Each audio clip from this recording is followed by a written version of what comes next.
Malaking inamin netong si RJ Abariento sa isang panayam matapos tong panalo na nakuha ng barangay sa Game 1 kontra SMB.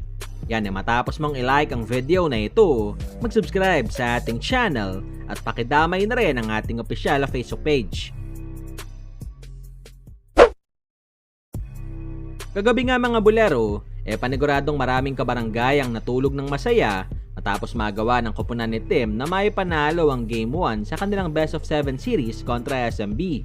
Pero sa kabilangan ng 9 na puntos na kalamangan ng Gin Kings, sinabi mismo ni Tim na talagang nahirapan sila sa labang ito, lalo na kay Junmar. We had to really battle. Both our big guys got into foul trouble. Both of them had 5 fouls, and they did the best they could. And still, Junmar gets 27 and 23. Just amazing that he's just that kind of player. Wow. He played the whole fourth quarter too, all 12 minutes of that fourth quarter. Kaya naman dahil dito, di naiwasang matanong etong si Cone regarding sa kanilang naging strategy on this win. You know, we obviously played a tag team on him with Japeth and Norbert. And, you know, it's just about multiple efforts against him because you can't just do one effort against him and expect to stop him. It's about multiple efforts.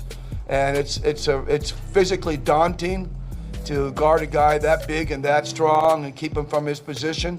So, you know, our guys, both of them, Japeth and Norbert, were exhausted just trying to guard the same guy. Pero sa kabilangan ng panalong yan, di pa rin nakalimutan ni Cone na purihin etong si Abay. Again, it's a credit to Junmar, how good he is, and, you know, how good he's been.